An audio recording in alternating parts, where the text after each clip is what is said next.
안녕하세요, 구독자 여러분. 이렇게 인사를 올리려고 하니 왠지 모르게 어색한 기분도 들고 쑥스럽다는 생각까지 들게 되네요. 어떻게 보면 누구나 인생에 굴곡이 있다고 하지만 나름 평범한 축에 속해 별일 없이 별탈 없이 살았던 제게 이런 일이 생길 거라고는 상상도 하지 못했네요.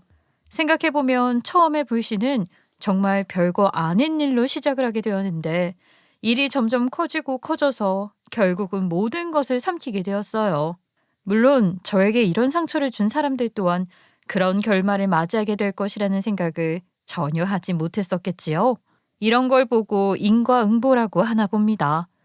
본인들이 남들에게 상처 주는 행동을 했을 땐 당연하다는 듯이 여겨놓고 본인들이 되돌려 받으니 부당하다고 말하는 꼴이 제법 우습더라고요. 오늘 제가 여러분들께 들려드릴 제 이야기는 아주 뻔뻔한 철면피 같은 인간들의 이야기인데요. 나쁜 짓을 하면 그만큼 꼭 돌려받게 된다는 이야기가 하고 싶어서 이렇게 찾아오게 되었어요. 저에게 일어났던 일, 그리고 마지막까지 끈질기게 물어지고 결국에는 그들에게 고스란히 돌려준 그 사건들을 즐겁게 들어주시면 더할 나위 없이 기쁠 것 같습니다. 저는 그냥 물 흐르듯이 연애를 하고 결혼을 했는데 우리 시댁은 노원구에 있는 건물 지하에 새를 들어 양말 공장을 하나 가동하고 있었어요. 꽤 오랜 시간 한자리에서 양말 공장을 운영했었고 국산 제품이라는 인증 마크를 달고 도매 시장에서 중국산에 비하면 꽤 비싼 가격에 양말을 내다 팔고 있었어요. 처음에는 도매 쪽 일만 하면서 납품만 하다가 나중에는 욕심이 생겨서인지 유명한 사이트에 입점을 해서 간간히 소매일까지 하고 있었어요. 보통은 단체 주문 쪽 일만 맡아서 소매일을 하고 있었는데 아무래도 양말이 박리담회이다 보니까 단체 주문 아니고서야 남는 게 없다고 하시더라고요. 그래도 시댁에서 직접 공장을 운영하고 있었으니까 국산 제품이라는 인증 때문인지 손님들이 꾸준히 있긴 하더라고요. 공장을 가동하는 게 보통 일이 아니지 않겠어요? 그러니까 시댁 살림이 영 어렵지만은 않고 꽤 넉넉한 수준이었지요. 결혼을 한 이후에 제가 아이를 낳고 키우게 되면서 저는 다니던 일을 그만두어야 했는데 아이가 조금 자라고 재취업을 하려고 하자 제가 일할 자리가 없더라고요. 경력 단절이라는 게 참 여자에게만 불리하게 적용이 되는 것 같아서 매우 아쉬워하고 있었는데 시댁에서는 저에게 늘 아이나 잘 키우라고 밖에 나갈 생각하지 말라 하셨어요. 애 엄마가 굳이 일을 하겠다고 그래. 아니 아무리 애가 좀 커서 어린이집에 다닌다고 해도 말이다. 언제 어디서든 엄마의 손길이 필요한 법인데 말이야. 애한테 무슨 일이라도 생기면 어쩌려고 취직을 하겠다는 거야. 그러지 말고 그냥 우리 공장 일이나 도와라. 시어머니는 저에게 양말 공장에서 일손이 부족한 날에 돕기나 하라 하셨고 저는 뭐 아주 조금의 시댁의 도움을 받고 있었기 때문에 그렇게 하겠다고 말을 했지요. 어차피 양말 공장에서 하는 일이라고 해봐야 대부분의 일은 기계가 쉴 새 없이 돌아가며 처리를 했기에 전 뭐 거의 불량품 검수를 하는 일을 하게 되었어요. 간혹 가다가 제가 불량품을 발견하지 못하고 그냥 넘어가서 포장 단계에서 발견이 되거나 택까지 전부 붙인 이후에 발견이 되면 엄청나게 혼이 났지요. 아니 너는 눈을 장식으로 달고 다니냐? 딱 봐도 불량인 게 티가 나는데 이거 하나 제대로 발견을 하지 못해. 택까지 다 붙여놨는데 아까워 죽겠네. 이걸 그냥 팔아버릴 수도 없고 너 때문에 고생하는 사람이 한둘이 아니게 되는 거야. 불량품 발견을 빨리빨리 해야지 원. 눈을 장식으로 달고 다니냐고 물어보는 건 아주 양반인 말이었지요. 평소에는 뭐 눈깔 사탕 찾는 것도 아니고 눈깔 똑바로 떠라 손가락이 4개냐 이런 소리를 하셨거든요. 물론 우리 시어머니가 워낙 예전부터 공장 일을 하면서 사람들을 다루느라 말이 걸치고 버럭버럭하는 성격을 가지고 있다고는 하지만 아무리 그래도 저는 며느리잖아요. 월급을 받으면서 일을 하는 것도 아니고 어쩌다가 그냥 시어머니 기분 내키면 5만 원, 10만 원 용돈 받는 게 전부인데 저를 노동자 취급하시더라고요. 어머님께서 그렇게 말하시면 솔직히 저도 상처받아요. 저한테 맨날 눈가를 어디다 달고 다니냐고, 손가락이 모자란 거 아니냐고 말을 하시는데 그거 상처라고요. 어떻게 며느리한테 그렇게 말을 하실 수가 있어요? 너 때문에 낭비되는 시간들을 생각해야지. 그런 건 하나도 모른 체 하면서 내가 뭐라고 몇 마디 좀 했다고 이렇게 대들고 그래. 세상에 어느 네 집 며느리가 그러냐, 어? 아주 편한 세상에 살고 있어서 시애미한테 버럭버럭 대들지. 옛날 같았으면 너 빗자루로 얻어맞았어. 옛날이 무슨 조선시대를 말씀하시는 거예요? 저도요, 어머님 일 힘드시고 바쁘시니까 돕고자 하는 마음에서 일을 하는 거지. 제가 뭐 의무라도 있는 게 아닌데. 앞으로는 저한테 이쁘게 좀 말해주세요. 제가 실수를 해도 너그럽게 봐주시고요. 저는 노동하러 온 사람이 아니잖아요. 그런 마음을 가지고 있는 것부터가 잘못된 거다. 일을 하러 왔으면 노동자지? 그럼 네가 뭐 여기 놀러 왔어? 불량품 찾아내라는 게 그렇게 어렵냐고. 그거 하나 발견 못하면서 손해보는 게 얼만데 그래? 이렇게 말 한마디 더 할 시간에 일을 좀 해라. 그냥 저한테 화 좀 덜 내시고 일 잘한다 잘한다 말해주시는 게 그렇게 어려워요? 어머님, 저 정말 서운해지려고 그래요. 저 애도 둘이나 낳은 어머님 며느리라고요. 아이고, 누가 보면 애들 낳은 게 아주 독립운동이라도 한 줄 알겠다. 남들은 잘만 하는 거 너만 못해서 그러는 거 아니야? 아우, 신소리 하지 말고 일이나 해. 시어머니가 저에게 한마디씩 던지는 날에는 속이 많이 상해서 늘 입이 뾰루퉁하게 나오곤 했는데 시어머니는 그럴 때마다 제 입을 집어 넣으라며 한 소리를 꼭 더 하셨어요. 솔직히 말하면 시댁에서 운영하는 양말 공장에 가서 일을 하고 싶은 마음이 전혀 들지는 않았지만 간간히 아이 키우면서 돈이 부족할 때마다 시댁에서 도움을 주셨었기에 어쩔 수 없이 며느리의 도리를 다 하고자 양말 공장에 출근을 할 수밖에 없었죠. 물론 일주일 내내 출근을 하는 것도 아니었고 일손이 모자랄 때만 갔었으니까 버틸 수 있기도 했어요. 공장에서 일을 하고 오는 날이면 늘 마음에 속상한 것들이 쌓였고 집에 돌아와 남편에게 말을 하면 남편은 늘 제 편을 들어주면서 저를 위로해줬어요. 하지만 그게 정말로 저를 위한 위로인지는 잘 모르겠더라고요. 많이 속상했겠다. 우리 마누라는 아주 곱게만 자라서 마음이 엄청나게 여린 사람인데 말이야. 우리 엄마는 반면에 억척스러운 사람이고. 근데 공장을 운영하면서 그 외국인 노동자들 부려먹으면서 사근사근하게 말해서는 듣지를 않는다더라. 강하게 말을 해야 한다고 하잖아. 화내면서. 그러니까 당신이 그냥 억척스러운 우리 엄마를 받아들이고 이해하는 게 덜 스트레스 받는 일일 거야. 남편은 사실 위로를 가장해서 저에게 참으라는 소리를 뱉고 있는 것이었죠. 당시에는 남편이 그저 저를 위로한다고만 생각했었어요. 저희 시아버지 이야기를 또 빼놓을 수가 없는데요. 시아버지는 간이 좋지 않아서 꽤 오랜 시간을 투병하고 있는 중이었어요. 제가 남편을 알기 전부터 간에 문제가 생겨서 병원을 다니며 입원과 퇴원을 반복하고 지내고 계시던 중이었거든요. 사실 시어머니가 운영을 하고 있는 이 양말 공장도 원래는 시아버지가 운영을 하던 양말 공장이었는데 시아버지가 운영을 하실 땐 공장 분위기가 참 좋았다고 하더라고요. 그런데 시아버지가 아프고 난 다음에 시어머니가 대신 공장을 맡아서 운영을 하게 되면서 공장 분위기가 요상하게 돌아가기 시작했다고 하더라고요. 이전에 일을 하던 사람들도 전부 잘라버리고 월급을 적게 주어도 되는 외국인 노동자들, 그것도 불법 체류자들을 고용해서 쓰고 있었어요. 어머님, 근데 공장에서 일을 하는 외국인 분들은 전부 계약서 쓰고 일하시는 거예요? 최저임금은 주고 계시는 거죠? 최저임금? 야, 내가 미쳤냐? 그런 거 줄 것 같았으면 말통하는 한국 사람 쓰지. 내가 뭐하러 일 잘하는 사람들 다 잘라내고 저런 놈들 데려다가 일 시키겠니? 쟤네가 값도 싸고 뭐 국내 노동법이 적용이 안 되니까 마음껏 부려먹을 수도 있고 해서 편하고 좋다. 어머님, 그러면 지금 불법으로다가 고용을 했다는 말을 하시는 거예요? 어머님, 그러다가 큰일 나요, 정말. 고발이라도 당하면 어쩌시려고요? 고발은 무슨.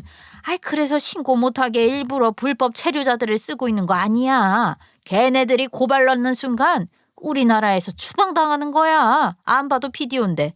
돈 벌러 여기 온 사람들인데 감히 어떻게 지네들이 고용주를 신고를 해.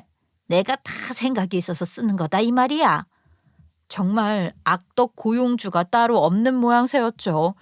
하루 종일 노동을 시키는 것도 모자라 공장 기계도 많이 낡았고 지하에 위치하고 있어서 그 사람들은 먼지까지 전부 마셔야만 했어요. 하루 종일 창문이라고는 아주 작게 빛만 조금 들어올 정도로 나 있는 곳에서 월급도 제대로 챙기지 못하고 일을 하는 그들이 불쌍했죠. 정말 가끔 가다가 시어머니는 불법 체류자들에게 야간에도 일을 시키곤 했었는데 돈 한 푼이 급했던 그들은 군소리 없이 일을 했어요. 야근 수당, 주말 수당? 그런 게 어디 가당키나 한 소리겠어요? 계약서 하나 쓰지 않고 산재 처리도 되지 않는 사람들인걸요. 시어머니는 그 사람들을 그냥 노동하는 사람, 그 이상으로는 생각을 하지 않았었어요. 그러니까 그렇게 노예를 부리듯이 밤낮 할 거 없이 일을 시켰죠. 그 덕분인지는 모르겠지만 시어머니는 돈을 긁어 모으게 되었고 저희 부부에게 푼돈을 가끔 쥐어주면서 엄청난 유세와 생색을 떨었습니다. 제가 시어머니가 하는 일이 더럽고 치사해도 저에게 상처를 주는 말을 뱉어도 시어머니에게 꼼짝 못하는 이유는 별거 아니었어요. 바로 돈 때문이었죠. 저희가 결혼을 할 때 신혼집을 떡하니 얻어주시기도 했고요. 결혼식에 들어가는 비용도 모조리 시어머니의 주머니에서 나왔거든요. 오죽하면 저희 친정집에서 정말 부잣집으로 시집을 가는 줄 알고 평생 배고플 일은 없겠구나 하면서 좋아하셨거든요. 그만큼 시어머니가 결혼을 준비하는 내내 통크게 굴었고요. 저희 부모님께서도 지원을 아끼지 않겠다고 너스레를 떠셨었고요. 하지만 막상 결혼을 하고 나니까 통크게 굴었던 모습은 온데간데없고 요 푼돈 주어주면서 생색을 내고 저에게 공장 일을 시키시는 겁니다. 저희가 결혼을 할 때 집을 해주시길래 제가 참으로 감사한 마음이 들어서 시모에게 편지까지 써서 드렸었거든요. 어머님께서 저희 결혼에 찬성해 주시고 이렇게 물심양면으로 지원을 해주시니까 너무나도 감사드립니다. 자식이 좋다는데 당연히 해줄 수 있지. 나는 너희에게 바라는 거 많이 없다. 내가 나이가 더 들면 얼마나 힘들겠니. 그저 효도나 잘해라. 나이 먹고 외로울 때 자주 연락하고 찾아오는 자식만큼 귀한 것도 없다고 하더라. 그러니까 그런 거나 잘 챙기려고 해. 솔직히 그 큰 돈을 아무렇지 않게 턱턱 내주셨는데 효도요? 당연히 못할 거 없다고 생각했죠. 저도 시어머니랑 잘 지내고 싶은 마음이 있었기 때문에 신혼 초에는 일부러 더 자주 연락을 드리려고 노력을 했었어요. 결혼식 하는데 드는 비용이 한두 푼도 아니고 친정의 사정까지 헤아려 주셨으니까 효도 같은 건 말하지 않아도 스스로 챙겨서 해드리려고 했죠. 하지만 제가 생각한 효도와 시어머니가 생각하는 효도는 전혀 다른 것이었어요. 시어머니는 효도를 빙자한 시집살이를 시키고 싶었던 것뿐이었거든요. 제가 양말 공장에서 시어머니의 말에 복종하면서 먼지 맞으며 일하는 모습이 보고 싶으셨던 건지 일을 그만둔 이후에는 당연하게도 공장 일을 시키셨고요. 신혼 초에는 글쎄 신혼집을 본인이 사줬다는 이유로 비밀번호까지 치고 아무 때나 막 들어오시곤 했거든요.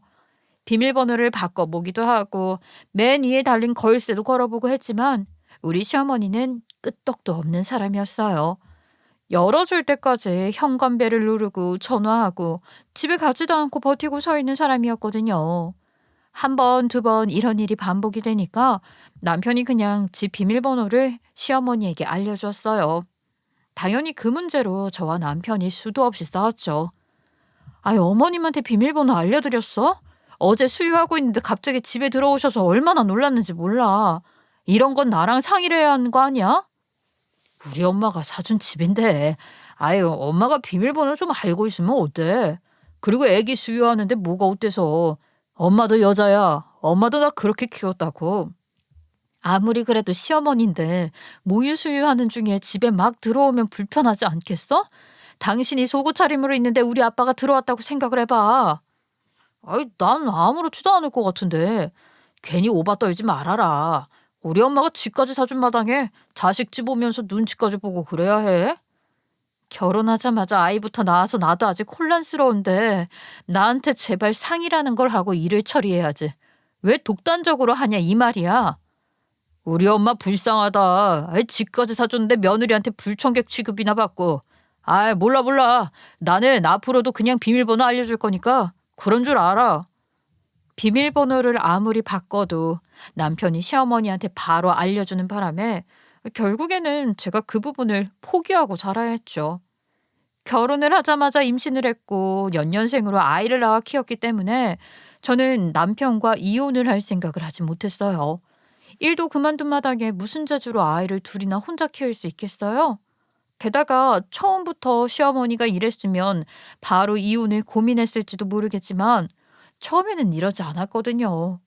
제가 신혼여행을 갔다가 바로 임신을 했기 때문에 시어머니랑 어색한 공기가 흐르던 시기에는 이미 임신 중이었거든요.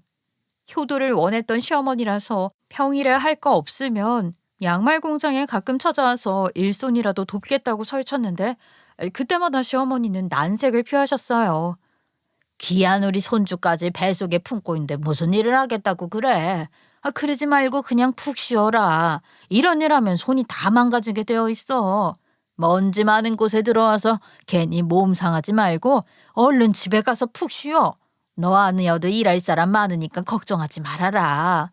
시어머니의 그런 배려에 감동을 하기도 했었는데 알고 보니 그런 행동이 전부 다 나중에 옹골차게 부려먹기 위한 작전이었고 연기였던 것이었죠. 제가 둘째까지 연년생으로 나오면서부터 시어머니의 태도가 바뀌기 시작했거든요. 넌 언제까지 집에서 놀고 먹고 할 거니? 아유, 저거 살찐 거 봐라. 아주 생활이 편안하지? 우리 아들은 점점 말라가는 것 같은데 며느리라는 애는 점점 살이나 찌고 있으니 집에서 놀면 뭐 할 거야? 아이, 나와서 일손이라도 거들던가 아니면 뭐 취직이라도 해서 생활비를 벌어오든가. 너는 아주 전생에 돼지였나 보다 돼지. 막말을 해도 너무 심하게 하는데 너무너무 속상하고 더럽고 치사해도 어린아이가 둘이나 있으니까 막막해서 이혼은 못하겠더라고요. 제가 뭐 시어머니 공장에서 일을 한다고 해서 월급을 받겠어요. 뭘 하겠어요. 매일 일을 하는 것도 아니고 가끔 일손 바쁜 날에만 가는 것이었으니까요.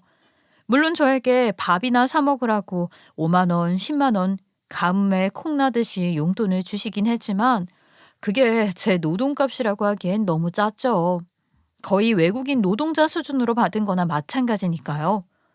우리 시어머니는 푼돈을 주면서 생색은 엄청나게 내고 그걸로 모든 걸 해결하려고 했어요. 그 값으로 저를 부려먹으면서 스트레스를 풀고 싶어 했던 것이었거든요. 이게 여러 번에 걸쳐서 일어나게 되자 저도 이 생각이라는 걸 하는 사람이니까 부당하다는 느낌이 들어서 남편에게 이야기를 했죠. 우리 엄마가 굳이 안 줘도 되는 용돈까지 주어주면서 너한테 잘 해주려고 하는데 넌 맨날 비과서 생각하더라. 그냥 감사합니다 하고 받았어. 우리 엄마가 우리 생각해서 돈 주어주는 거 맞잖아. 내가 돈을 잘 버는 것도 아니고. 엄마 아니었으면 솔직히 우리가 뭐 이런 집에서 어떻게 편안하게 살겠어? 너 이 집이 얼마짜린 줄 알아? 우리 엄마한테 평생 절이나 하면서 살아야 돼. 가끔 남편이 우는 소리를 하면 시어머니는 남편 월급에 맞먹는 돈을 송금해 주시기도 했어요. 물론 남편 통장으로 보내주시긴 했지만요. 시어머니가 그렇게 살림살이가 힘들 때 아주 가끔 큰 돈을 보내주셨기 때문에 저희 가족 살림살이에 한 줄기 빛이 시어머니의 돈이기도 했지요. 그래요. 그건 솔직히 부정할 수 없는 사실이지만 시어머니에게 받는 스트레스를 생각하면 그 돈 안 받아도 되겠다 싶은 마음도 있었어요. 거기다가 저희 시어머니가 신혼집에 아무 때나 막 찾아온다고 했었잖아요. 하루는 제가 낮에 집안일을 하고 있는데 대뜸 비밀번호 누르고 들어오시더니 밥을 달라 하시더라고요. 어머님, 연락이라도 좀 하고 오시지. 매번 이렇게 갑작스럽게 찾아오시니까 제가 정말 너무 놀라서 뭐라 말씀을 드려야 할지 모르겠네요. 지금 시간이 몇 시인데 아직까지 식사도 안 하셨어요? 내가 일하느라 정신없이 오전에 보냈더니만 점심시간이 벌써 지났지 뭐냐. 혼자 밥 먹기도 싫고 해서 일부러 찾아왔다. 시장에 죽겠으니까 아예 얼른 밥부터 내와. 우리 며느리가 해준 밥 먹고 일을 해야겠다. 아휴, 다른 집은 말 안 해도 며느리가 밥 먹으러 오라고 하던데 우리 며느리는 그런 적이 단 한 번도 없네. 아유, 내가 말할 힘도 없으니까 얼른 가서 밥부터 차려와. 어머님, 지금 시간이 벌써 2시가 넘었는데 저희 아이들 어린이집에서 하원할 시간이 얼마 남지 않아서요. 게다가 지금 밥도 새로 해야 하고요. 시간이 좀 걸릴 것 같아서 지금 당장 차려드리기가 어려울 것 같아요. 아주 핑계가 100만 가지가 되는구나. 애들 조금 늦게 데리러 가면 되지? 늙은이 시애미가 밥을 차려달라고 하는데 뭔 말이 그리 많어. 아유, 배고파 죽겠다고.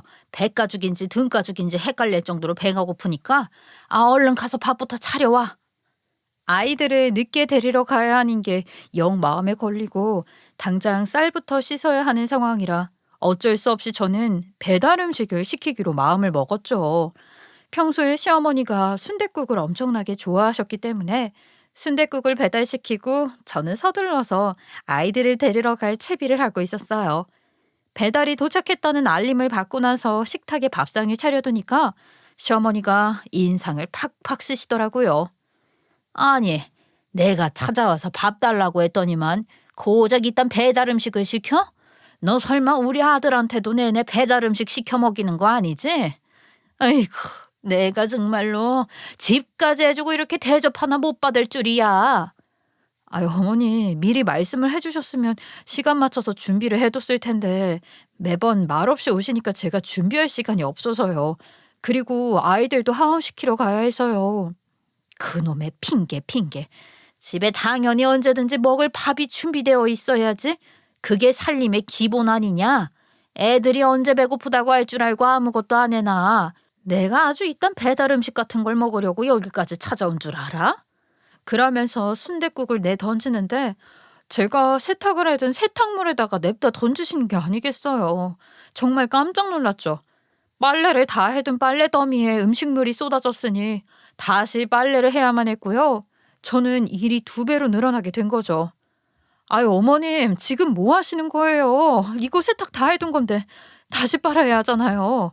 어떻게 이런 몰상식한 짓을 하실 수가 있으세요? 뭐라고? 몰상식? 네가 아주 간이 배 밖으로 튀어나왔구나. 하이 참나 어이가 없어가지고. 얘, 빨래를 네가 하니? 세탁기가 하지? 다시 빨면 되는 거잖아. 이미 세탁을 다 해둔 건데 굳이 일을 2번 하게 만들고 싶으세요? 순댓국까지 던지셨으니 진짜 집에 먹을 거 없어요. 저는 아이들 하원하러 가봐야 해요. 네가 아주 나를 굶겨 죽이려고 작정을 했구나. 아이, 잠깐만. 너 지금 그거 전부 다 세탁기에 넣으려고 하는 거야? 그 말을 하시면서 주섬주섬 세탁 바구니에 오염된 옷가지들을 담고 있는 제 손을 탁 내리치더라고요. 이건 또 무슨 행동인가 싶어서 시어머니를 어이없게 바라보는데 시어머니가 콧방귀를 끼시며 말을 하시더라고요. 살림살이 하나 제대로 할 줄 모르는 것 같으니라고. 너 지금 우리 아들 레이를 손빨래 안 하고 세탁기에 넣니? 그럼 세탁기에 넣지 어디다 넣어요? 누가 요즘 손빨래를 하겠어요? 요즘 세탁기는 삶은 기능이랑 다 있어서 문제 없어요. 너 세탁기가 깨끗한 줄 알아? 이러면 우리 아들 몸 다 상해. 어차피 세제 써가지고 세탁하는 건 다 똑같은데 굳이 손빨래를 해야 할 이유가 있냐고요. 내일하고 뭐가 다른가요? 몸에 닿는 건 다 똑같은데. 비누로 빨면 되지, 비누로. 그거를 굳이. 아휴, 정말 속상해 죽겠네. 나는 우리 아들 레이를 세탁기에 돌려본 적이 없는 사람이야. 이렇게 우리 아들 생각 하나 안 하고 살림할 거면 너 앞으로 아들 레이는 내가 직접 빨래하러 오마. 하루에 한 번씩 갈아입는 속내인데 이걸 매번 손빨래하러 오시겠다고요? 그럼 하루에 한 번씩 저희 집에 오시겠다는 소리를 하시는 거예요? 제가 그냥 집에서 알아서 빨래하면 되니까 신경 쓰지 마세요. 이런 것까지 간섭하시면 저 너무너무 힘들어요, 어머님. 못할 건 또 뭐냐? 그리고 너는 하는 게 뭐가 있다고 힘들다고 하는 거야. 여자가 남자 네일을 빨면 부정 타는 거 모르냐? 갑자기 여자 남자 들먹이면서 말을 하시는데 세상에 어느 남자가 말이에요. 자기 내일을 자기 손으로 빨래를 하겠냐고요. 다 마누라가 알아서 해주는 거죠. 말도 안 되는 소리를 하셔요, 어머니. 여자가 손을 대면 부정을 타긴 뭘 타요. 그러면 뭐 남편이 쥐꼬리만한 월급을 벌어오는 것도 승진이 안 된 것도 다 제가 내 입 빨아서 생긴 일이에요? 그러는 어머님도 여자면서 어떻게 그런 소리를 하실 수가 있으세요? 나는 내 배로 낳은 자식이니까 아무 상관도 없다. 앞으로는 그런 줄 알고 있어? 그 말에도 저는 짜증이 나서 일주일치 네일 모두 모아두었다가 시어머니가 바쁠 때 일부러 양말 공장에 찾아가서 던져주었어요. 빨래를 직접 해주시겠다고 하지 않았냐? 손빨래로 빨아달라고 말을 했더니만 시어머니도 까먹고 있었는지 황당해 하더라고요. 자기가 언제 그런 소리를 했는지 기억이 나지 않는다면서 앞으로는 제 손으로 빨래를 알아서 하라고 또 말을 바꾸시는 겁니다. 언제는 여자가 내 입 빨면 안 된다고, 앞으로는 자기 배로 낳은 자식이니까 상관없다는 어머님께서 직접 하신다고 지난주에 말씀하셨잖아요. 그러니까 발뺌을 하면서 저한테 손빨래로 빨으라고 시켰지 자기가 직접 하겠다는 소리는 하지 않았다고 하시는 거예요. 아무래도 우리 시어머니는 제가 진짜로 네이들을 모아두었다가 시어머니 앞에 던질 거라고는 상상조차 못했나 보더라고요. 앞으로는 이런 일로 간섭하지 않겠지 싶어서 다시 그대로 들고 와서 세탁기에 돌려버렸죠. 시어머니가 운영하고 있는 양말 공장은 시아버지가 젊었을 때부터 운영을 했던 곳이라서 그런지 기계가 아주 오래되었고 불량품이 자주 나오긴 했었어요. 실밥이 튀거나 로고 모양을 낼 때 어그러지거나 하는 그런 불량품들 말이죠. 그런 물건들은 시중에 판매를 할 수 없기 때문에 전부 폐기물로 취급을 하고 있었는데 제가 아무리 봐도 그 물건들이 아깝더라고요. 구멍이 난 것도 아니었고 로고 모양이 조금 삐뚤어지거나 열이 맞춰지지 않아서 잘못 찍히거나 아니면 실밥이 튀어서 이상한 것뿐이었으니까요. 양말을 신고 다니는 데엔 아무 문제가 없었고요. 누가 양말 가지고 핀잔을 주거나 하는 일도 없었으니 그냥 폐기물 처리하기엔 아까웠어요. 발바닥 쪽에 문제가 생겨서 신을 때 불편한 거 말고는 제가 고르고 골라 그냥 버리지 않고 모아다가 저희 친정집에 가져다 주곤 했었어요. 사실 이게 전부 환경오염의 주범 아니겠어요? 여러모로 저는 좋은 게 좋은 거지 하는 마음으로 그랬던 거죠. 그런데 시어머니가 불량품을 검수하고 있는 저에게 오시더니 그러시더라고요. 기계들이 오래돼서 불량품들이 꽤 나오는 줄 알았더니만 요즘은 별로 그런 물건이 없네. 아니면 네가 불량품 검수를 똑바로 못하고 있는 건 아니냐? 근데 거기서 제가 저희 친정집에 가져다 줬어요 하고 당당하게 말을 하지 못하겠더라고요. 좀 눈치가 보였다고나 할까요? 시어머니한테 저희 친정에 가져다 주어도 괜찮겠냐 물어보고 한 것이 아니라 제 마음대로 그냥 가져다 준 것이나 다름없었으니까 100% 잔소리를 하실 것 같더라고요. 우리 시어머니의 잔소리는 2절로 끝나지 않고 4절까지 가시는 분이라 그냥 기계가 열심히 일하고 있나 봐요 하면서 어물쩍 넘어갔지요. 제가 그렇게 모은 멀쩡하지만 멀쩡하지 않은 불량품을 집에 두고 양이 어느 정도 쌓이면 친정에 가져다 주곤 했었어요.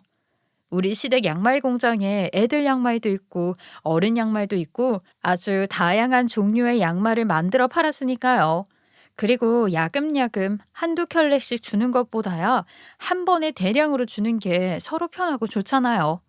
사건이 일어나게 된 그날은 친정엄마가 저에게 주려고 반찬을 좀 만들었다고 연락이 와서 잘됐다 집으로 오셔라 한 날이었어요.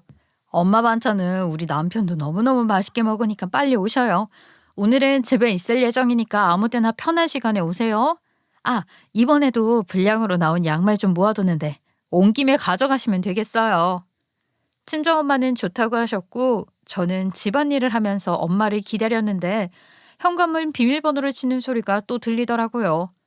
거실에 불량품 양말을 꺼내놓고 현관 쪽을 보면서 엄마 하고 불렀는데 글쎄 시어머니가 떡하니 들어서는 게 아니겠어요? 저는 깜짝 놀랐죠. 어머님이 이 시간에 웬일이세요? 이번에도 연락도 없이. 내가 내 아들한테 사준 집 놀러 오겠다는데 네 무슨 문제 있냐? 배고파서 왔다. 오늘은 시간도 넉넉하게 왔으니까 밥 한 끼는 얻어먹을 수 있겠지. 밥이나 좀 차려와라. 그때가 또 딱 점심시간이었는데 저도 저희 친정엄마가 오면 엄마가 싸오신 반찬으로 식사를 하려고 했기에 밥을 먹지 않고 있었어요. 어머님, 그렇지 않아도 저희 친정엄마가 저희 부부 먹을 반찬을 좀 싸주신다고 해서 기다리고 있는 중이에요. 오시면 그때 같이 먹으면 딱 될 것 같아요. 나는 지금 배가 고픈데? 언제 사돈이 오기를 기다리고 있니? 내 밥부터 일단 내놔라. 나는 너네 모녀와 다르게 일을 하느라 바쁜 사람이야. 배고파 죽겠는데 사돈이 언제 올 줄 알고? 지금 밥 줘라 얼른. 저도 2번 식사를 차려야 한다는 생각에 그냥 짜증이 나서 금방 오실 거라고 했다고 말을 하고는 무시하고 다른 일을 하고 있었죠. 시어머니도 제 행동에 열이 받은 건지 뭔지 팔짱을 딱 끼고 제 앞에 오시더니만 며느리가 아주 상전이다 하면서 비꼬는 말을 하시더라고요. 도대체 제가 시어머니한테 무슨 잘못을 했길래 이렇게까지 저를 괴롭히는지 이해를 할 수가 없었어요. 잠깐만. 저 비닐봉지는 뭐냐 근데? 거실에 있는 저 커다란 봉투 말이다. 저거 혹시 양말 아니냐? 우리 공장에서 만드는 양말? 아, 맞아요. 불량품으로 나온 양말들이에요. 제가 판매 가치가 없는 것들을 모으고 있었거든요. 불량품을 왜 너네 집으로 가지고 오고 난리야? 지금 저 많은 것들이 그동안 우리 공장에서 나온 불량품이라는 거야? 아유, 어머님, 어차피 폐기물이잖아요. 새거나 다름없는 것들인데 그나마 멀쩡해 보이는 것들만 골라서 친정에 가져다 주려고 빼둔 거예요. 이대로 버리기에는 아깝잖아요.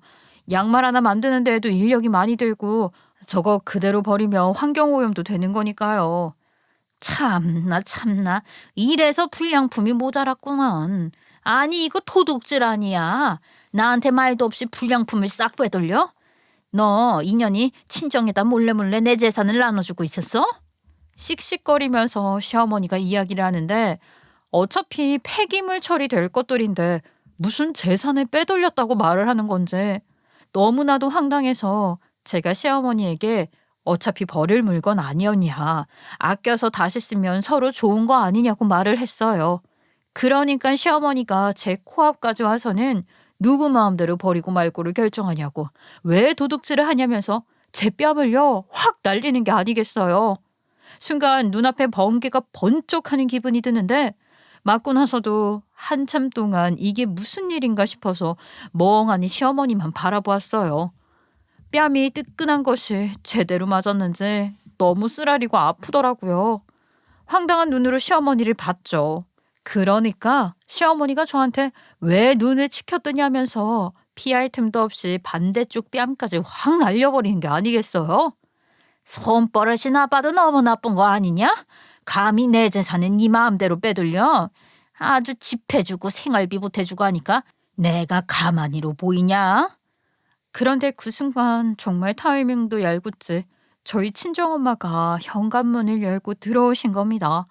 시어머니가 하도 비밀번호 가지고 저를 힘들게 했었기 때문에 저도 일부러 친정엄마께 아무 때나 찾아오시라고 비밀번호를 알려드렸었거든요.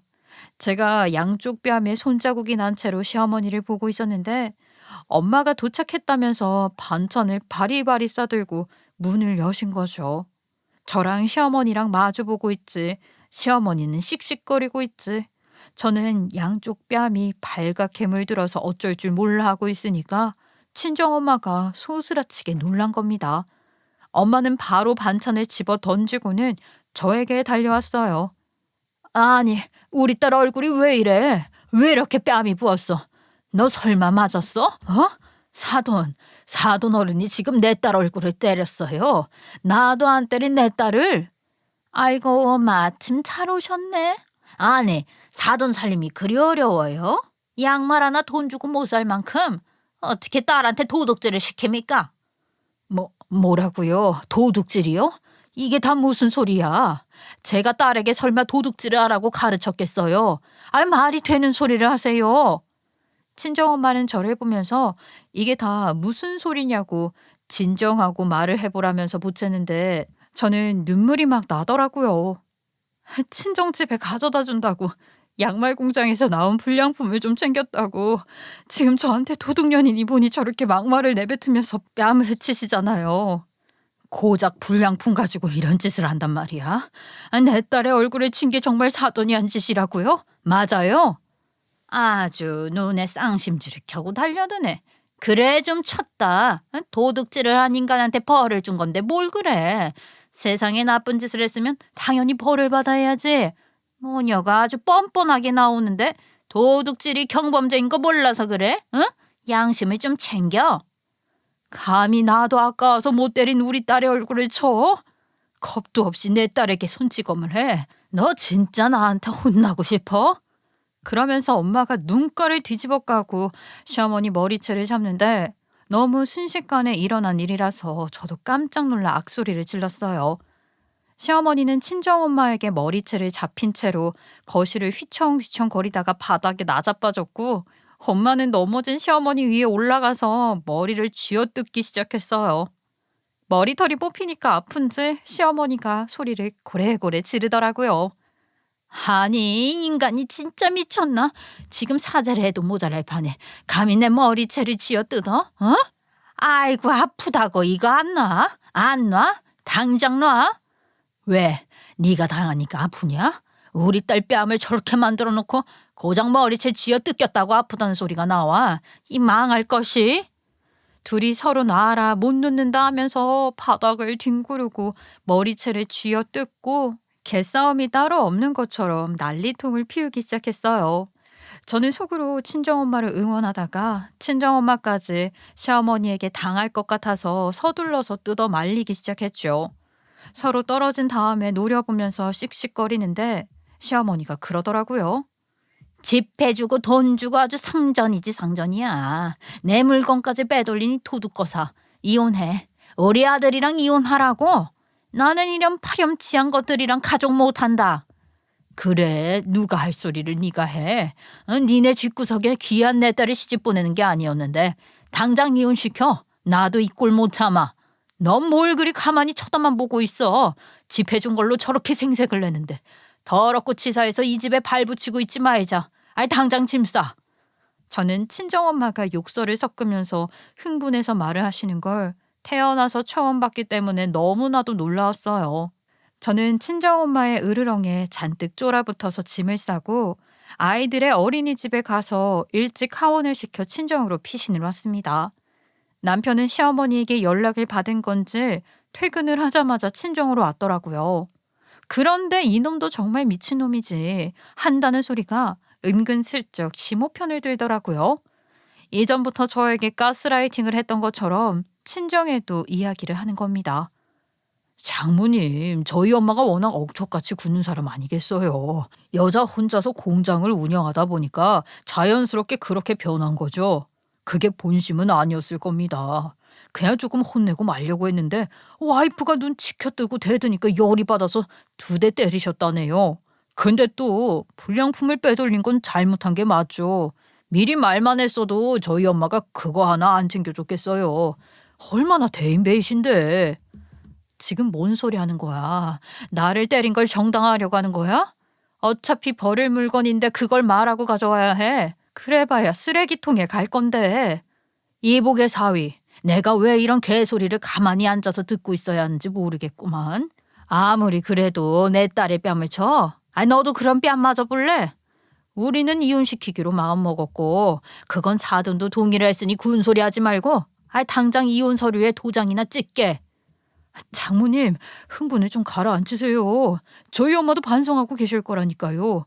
이런 일로 무슨 이혼까지 한다고.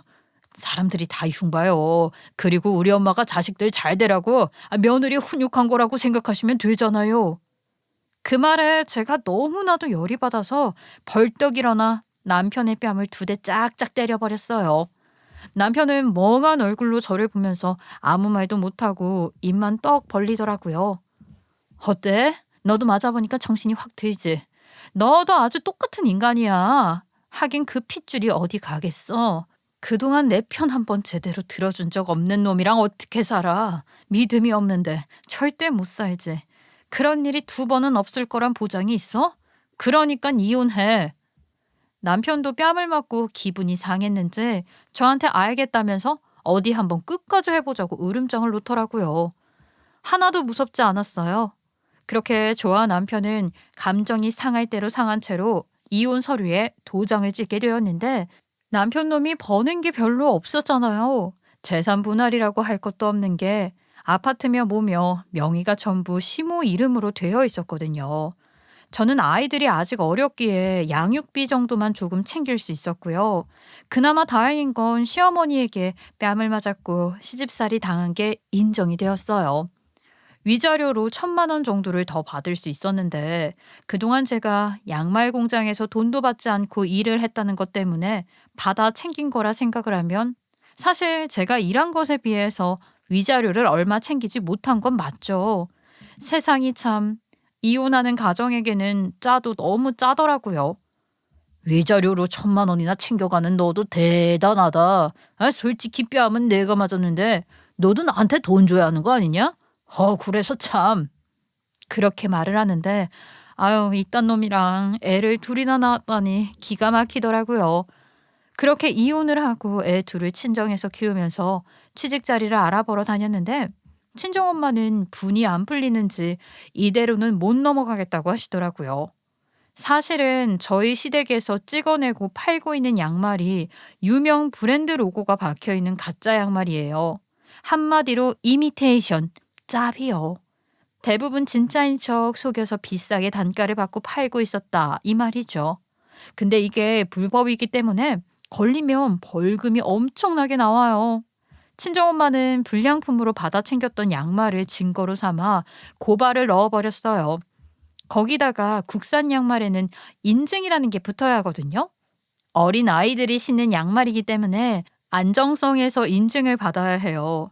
양말 디자인마다 개별로, 색상별로 전부 하나하나 인증을 받아야 하는데 이게 또 비용이 만만치가 않거든요.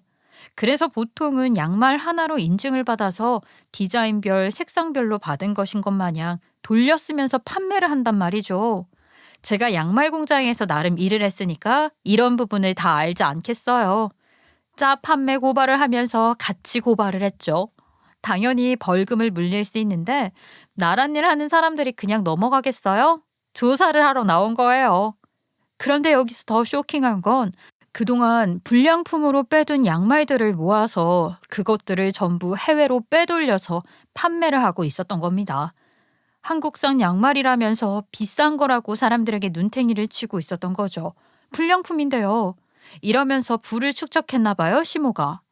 시모는 그것들도 전부 돈이었기 때문에 제가 그 불량품을 빼돌린 게 자신의 재산을 빼돌린 거라고 화를 냈던 거고요. 충분히 팔 가치가 있는 물건들인데 제가 빼돌려서 못 팔게 되었기 때문이었죠.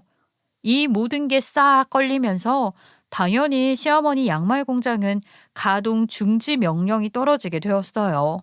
이 모든 상황을 거치고 나서 시어머니는 저희 친정집을 찾아와서 아주 악담에 악담을 퍼부었어요.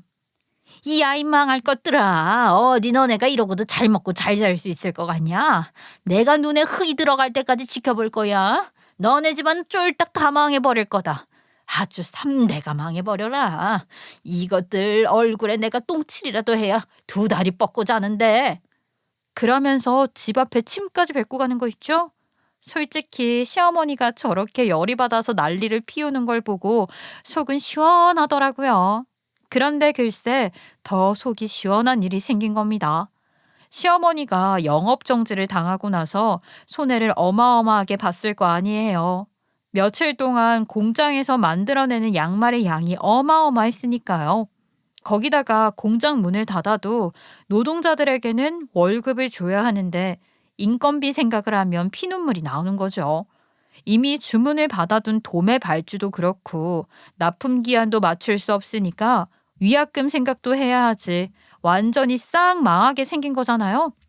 그러니까 시어머니는 사람들의 눈을 피해서 야간에 몰래 불법 체류자들을 데리고 공장을 가동시킨 겁니다. 그런데 그 공장이 먼지도 엄청나게 많고 기계도 오래되어서 낡아 빠졌거든요. 게다가 창문이 위쪽에 빛만 겨우 들어올 만큼 작은 지하실이었고요.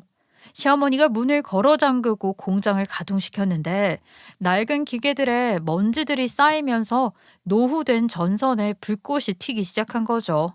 한마디로 합선이 일어나게 되면서 불이 화르륵 번지게 된 것입니다. 양말 공장이니까 오죽 탈 것들이 많았겠어요? 한순간에 불이 지하를 삼키고 말았죠. 시어머니도 그렇고 외국인 노동자들도 그렇고 혼비백산해서 소리를 지르며 문 밖으로 튀어나가려고 하는데 글쎄 시어머니가 몰래 공장을 돌린다고 문을 잠궈놨었잖아요. 불은 손을 쓸 수도 없이 번지고 연기는 매캐하게 창문도 없는 지하실을 가득 채우고 문을 겨우겨우 열어서 탈출을 하긴 했는데 가스를 마신 노동자도 있고 화상을 입은 노동자도 있었던 거죠. 아주 난리가 나고 건물을 집어삼킬 것처럼 불은 위로 번지고 공장에 있는 기계며 양말이며 싹 다 타버리고 119를 불러서 불을 잡긴 잡았는데 지하실부터 올라온 연기며 재며 불길이며 건물이 아주 그냥 난리가 난 겁니다. 화재가 진압이 되고 나서 건물주는 당연히 시어머니한테 보상을 해내라고 했겠죠. 그런데 우리 짠순이 시어머니가 얼마나 대단한 인간인지 한 치 앞도 모르고 돈을 아낀다고 글쎄 이런 보험까지 싹 정리를 했던 겁니다. 어차피 외국인 노동자들은 보험 혜택을 못 받으니까 돈만 날린다고 생각했던 거죠. 한마디로 모든 보험을 해지시켰으니 불이 난 게 방화도 아니고 사고였음에도 보상을 하나도 받지 못하는 상태가 된 거죠. 건물주에게 피해 보상은 해줘야 하는 입장이었고요. 거기다가 영업 정지였는데 어기고 몰래 가동을 하다가 이렇게 된 거 아니겠어요? 외국인 노동자들 치료비에 그동안 양말 수주받은 계약금에 건물 청소비에 기계값에 아주 빚더미에 올라앉게 된 거나 다름없었죠. 결국에는 시어머니가 신혼집이라고 사준 집 팔고 시무 적금 가지고 있었던 거 다 깨고 완전히 탈탈 털어서 보상할 거 보상하고 갚을 거 갚았다고 하더라고요. 그러니까 남는 게 뭐가 있겠어요. 하나도 없죠. 지금 시어머니랑 남편이랑 시어머니 집에서 살고 있는데 시아버지가 또 투병 중이잖아요. 그 병원비에 약값 된다고 아주 정신이 없다고 하더라고요. 남편 놈이 뜬금없이 저에게 전화 와서는 혹시 돈 좀 있냐고 돈 좀 빌려달라더라고요. 내가 요즘 진짜 힘이 들어서 그런데 혹시 돈 좀 있으면 빌려줄 수 있어? 내가 오죽하면 너한테 전화를 걸어서 돈 빌려달라고 하겠냐? 내가 돈이 어디 있어서 너한테 돈을 빌려줘. 양육비나 제때 보내. 너 이러다가 양육비 청구 소송까지 걸리는 수가 있어. 내가 너한테 위자료로 준 1,000만 원 그거 어쨌는데. 설마 너 그 돈 다 썼냐? 무슨 여자가 그렇게 사치를 해? 개소리 하지 말고 끊어. 내가 돈이 있어도 너 빌려줄 돈은 없다. 아주 거지 깡깽이가 다 됐는데 뭘 믿고 돈을 빌려줘. 갚을 수나 있고. 당장 꺼져. 저한테 위자료를 운운하던 그놈도 정상은 아닌 놈이죠. 지들이 당한 게 인과응보라는 사실을 알긴 알까요? 의문이네요. 그 망할 것들은 양말 공장은커녕 앞으로 어떻게 먹고 살지 매일같이 침울해하며 지낸다고 하더라고요. 양말 공장에 들어가는 기계값만 얼만데 돈 한 푼 없이 어떻게 하겠어요? 결국 시어머니는 어디 건물 청소 나가고 있다고 하더라고요. 전 남편이 벌어오는 돈으로 이전 시부 약값을 대는 것도 벅차다고 하니 자기도 나가서 일해야 하는 신세가 된 거지요. 이래서 사람이 마음을 곱게 쓰고 살아야 하는 건가 봅니다. 다 이렇게 돌려받게 된다고요. 여러분들에게 제 지난 이야기를 해보았는데 이야기 들어주셔서 감사하고요. 제 싱글맘 생활 응원해 주시길 바라며 여러분들도 건강 잘 챙기시길 바라겠습니다. 안녕히 계세요.